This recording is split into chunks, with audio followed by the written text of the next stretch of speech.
Good morning, everyone. Thank you for coming. We're happy to say that we've had a very productive couple of days. We have several representatives from Unified Command that are going to address their specific areas, and we'll wait for the train again.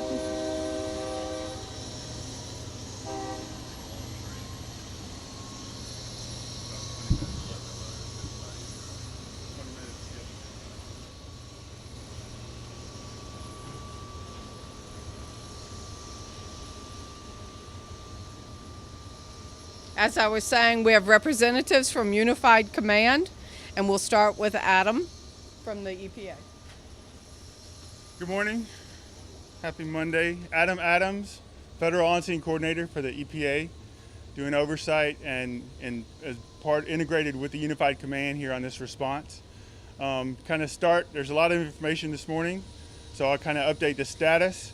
So the site, the tank farm, and the tanks inside, every hour, every day, the security and stabilization of those tanks is being conducted, and it's getting better every time. Emissions are lower, as well as on the water operations. We have oil recovery operations on the water. That operation is continuing and ramps up. We also, we're containing, on the water operations, we're containing and recovering the oil in Tucker Bayou as well as in any other large pockets. We have it divisioned off, so we have a really good scope of work and strategy moving forward with that. Stepping out a little bit farther, in the community air monitoring, in the last 24 hours, there's been no detections or concentration,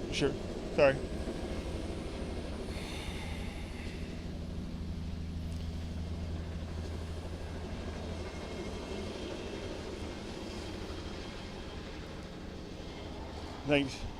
So in the last 24 hours, there's been no air monitoring detections. Air monitoring is continuously done by a lot of resources, by EPA, by TCEQ, Harris County, by ITC. I believe there's over 100 assets conducting that work in the field. EPA continues to have the air monitoring personnel on the ground for confirmation. We have the Taga bus that's for several hours yesterday was downwind in the community, continuously monitoring the air quality. And then we have the Aspect aircraft. The aircraft did shut down. It was probably earlier than expected yesterday due to some weather conditions, but the results have been consistent. No detections from any of those responses in any of those monitoring efforts that warranted an alert notification to the Unified Command, which gets disseminated to the local state governments that make the decision to shelter in place or take a certain level of action. So that's very positive based on the operation going forward. Top priority for the EPA here as well as throughout the United States, 24 hours a day, is the protection of public health and the environment across the entire country. 24 hours a day, that's our job. And progress is moving forward. Thanks.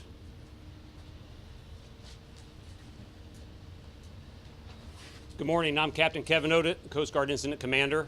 I am the Coast Guard Incident Commander supporting the EPA as a lead federal on-scene coordinator. I'd first off like to say that the priorities remain ensuring the safety of our on-scene responders, as well as mitigating any impact to the waterway or the environment, and then reopening the Houston Ship Channel. And I'd like to talk about reopening the Houston Ship Channel and focus on that. The ship channel remains closed. However, yesterday we had a tank ship successfully transit through the impacted area, and the goal was to assess the impact to the on-scene recovery operations, as well as ensure that there's no visible oil on the hull. Both were successful, so this morning we have scheduled an additional tank ship to take an inbound transit, as well as a tank barge that will come inbound. Additionally, we'll have one tank ship and tank barge go transit outbound. They will be visually inspected, And if there is any oil visible on the hull, they will be sent to a decontamination facility that has been pre-identified. Additionally, yesterday we were able to do a partial opening of the San Jacinto River where it comes into the Houston Ship Channel. Yesterday mornings and afternoons overflights did not find any pollutants or any oil in the water. So this morning we've opened up the San Jacinto River to two-way tow and barge traffic. We'll continue to assess the transits this morning, and we'll decide this afternoon if we can have any additional ship transits or barge transits. Thank you. Good morning, everyone. I'm Brent Weber. I'm the Incident Command and part of the Unified Command. I'm going to give you a brief update on where we are as a Unified Command. We are still in the proactive response mode. That's a good sign. We had 3 objectives yesterday that we were focused on. The first being product removal of the tanks and the tank farm. The second objective was to remediate the ditches within the ITC property. And then the third objective was to continue remediating our waterways. I'm happy to report that my team made significant progress on all 3 objectives, and they met these objectives while having minimal impact to the community and also no injuries to our responders. So today going forward, so let me give you a little bit more specifics on our progress. We were successfully able to remove additional product from tank 80-7, so that tank is considered empty and secured at this time. We removed all of the product from tank 80-14. That tank is now considered empty and secure. We are actively removing product from tank 80-10, and we expect to have that tank empty this afternoon. So that would be another tank that's empty and secured. And then the next tank we're targeting is tank 80-13. We have been remediating the ditches from the beginning of this incident, and we continue to remediate the ditches within our property and along Tidal Road. The ditches we've made significant progress, but it's always a focus of us to remediate the ditches. Lastly, the waterways. The Coast Guard is handling the remediation of the waterways with the support of the EPA. They're making significant progress. So the Unified Command has basically the same objectives for the next 24-hour period. Product removal of the tank farm and the tanks in the tank farm. We're going to focus on tanks finishing 80-10. We're going to move to tank 80-13. We'll continue to pump the tank farm containment area out to contain vessels.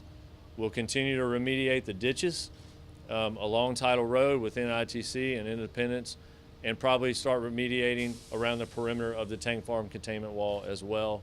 And then the Coast Guard and the EPA will continue focusing their efforts on remediating our waterways. Once again, our goal, along with the objectives, is to do this work and accomplish these objectives without impact to the community and without injury to our first responders. And now I'm going to hand it over to Mayor Mouton for some additional comments.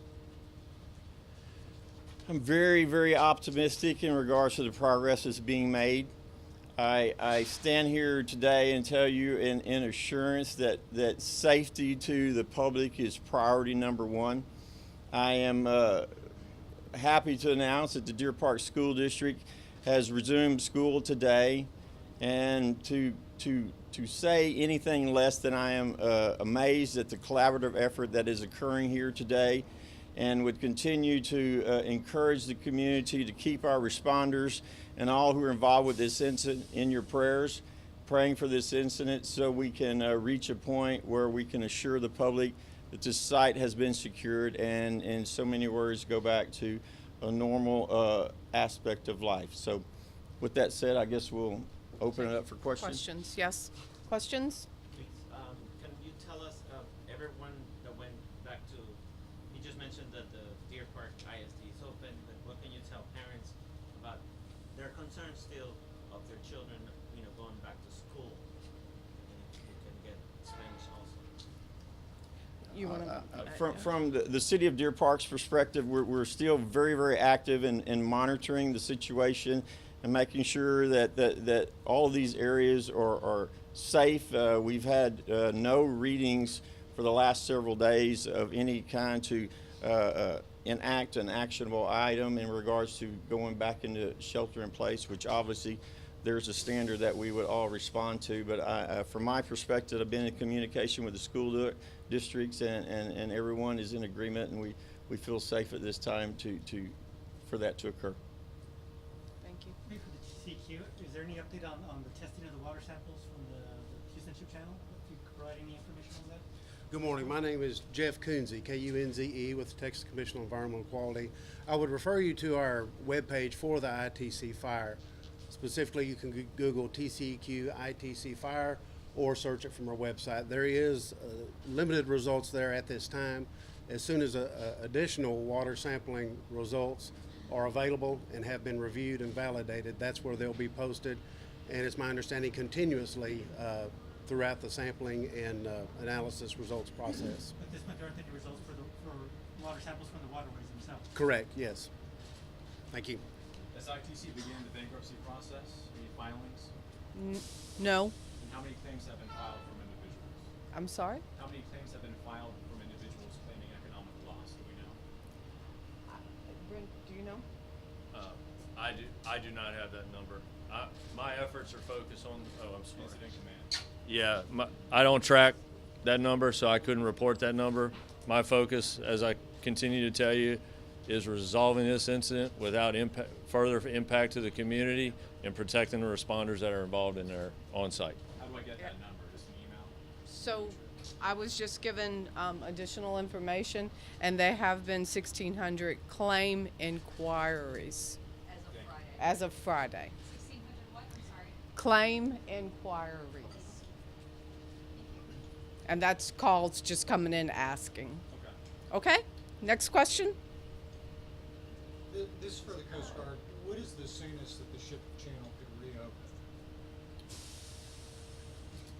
If everything goes well.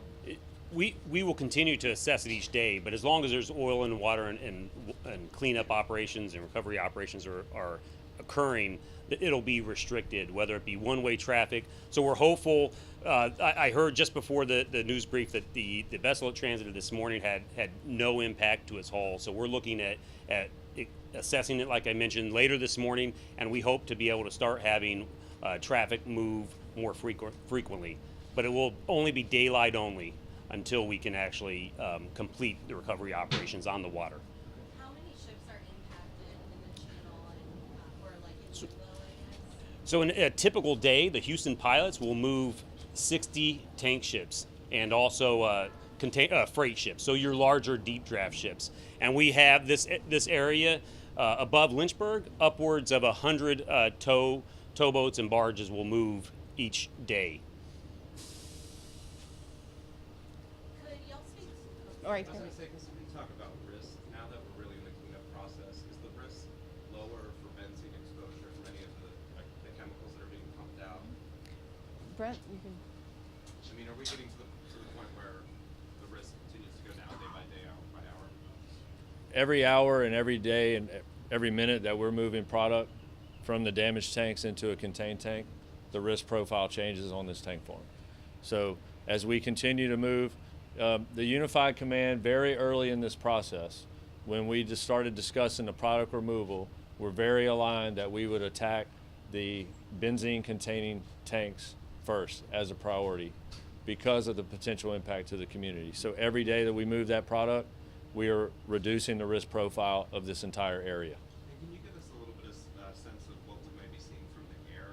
It looks like visuals of foam flying around at the place that it happened. Can you give us an idea of what that may be? Yeah, so if it's white, it's foam. So that's the fire protectant foam that we continue to lay the foam on the entire tank farm area. That's for two reasons. One is for fire protection, just to prevent a fire from reoccurring, and the second is to help emission reduction. To piggyback on his question about the removal of the product and everything, I know you mentioned today's tank and tomorrow's tank. If you were to include today's tank and tomorrow's tank, and there were many tanks that need to have product removed, how many is that? So I'll go through the tanks. I'll tell you the tanks that are empty. It's just a lot of information. So tank 80-7 is empty. Tank 80-9 is empty. Tank 80-10 is being emptied today. Tank 80-11 is full, but it's lube oil, so it's not an emission concern whatsoever. There's no emissions. Tank 80-12 is empty. Tank 80-13 is one of the tanks we're focused on tonight. Tanks 14 and tanks 15 are empty. So I guess we're around 6 to 7 tanks now getting empty and close to being secured. Could you talk about how Friday Most of the tanks in that tank farm are compromised. They're damaged, but they're product free and secure. you're emptying right now or will be emptying, they are compromised? Tank 80-10 is somewhat compromised, but it's structurally intact. So is 80-13. Thank you. Yep. Can you talk about Does- how on Friday the fire reignited?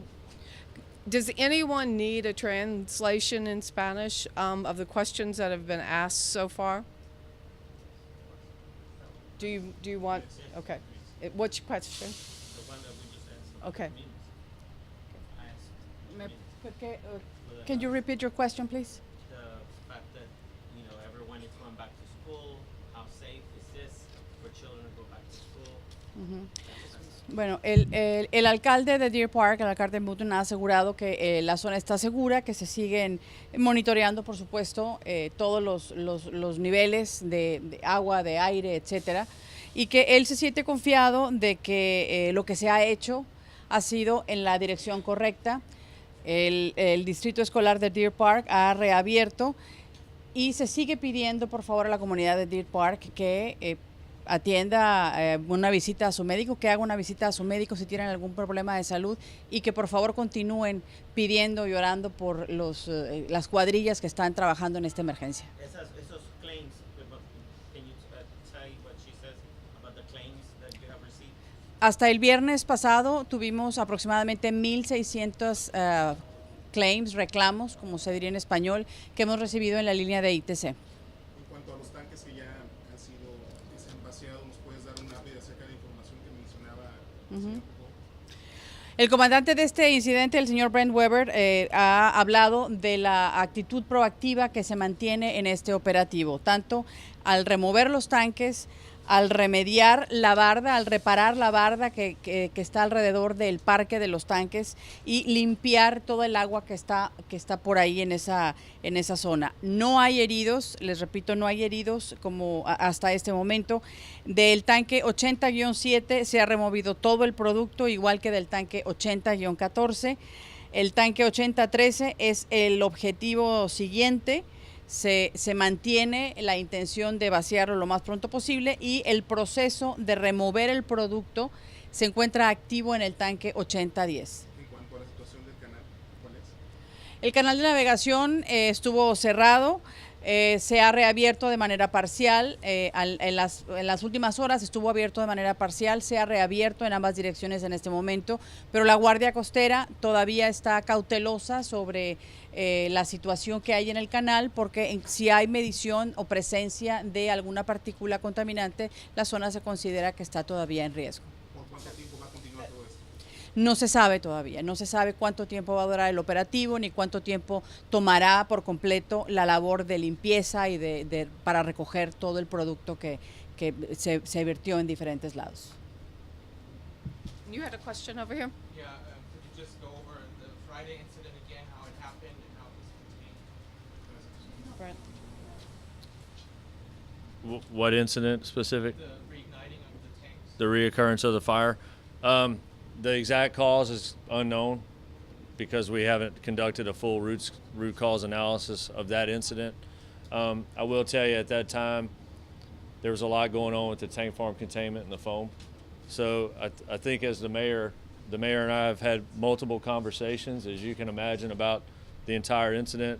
And I explained to the mayor, as long as you have fuel and you have oxygen, the only component you need in the fire triangle is either a spark or a heat source.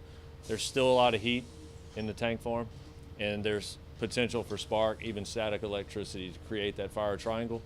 That's why the foam is so important, and that's why we continue to emphasize putting the foam on the entire area and to prevent any kind of reoccurrence potential for the fire. And how many tanks ended up reigniting? It was tanks 80-2, 80-3, and 80-5. One more question.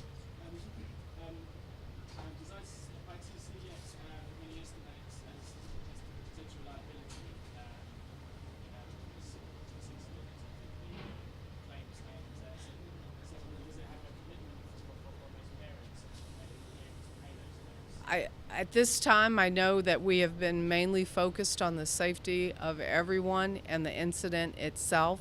We are diligently trying to get to that stage, but as of right now, I have no information I can share. Thank you. Thank you all for coming. Thank you all for delivering a message to the communities. We, as Unified Command, of course, want everyone to be safe, our communities to be safe, and we thank you.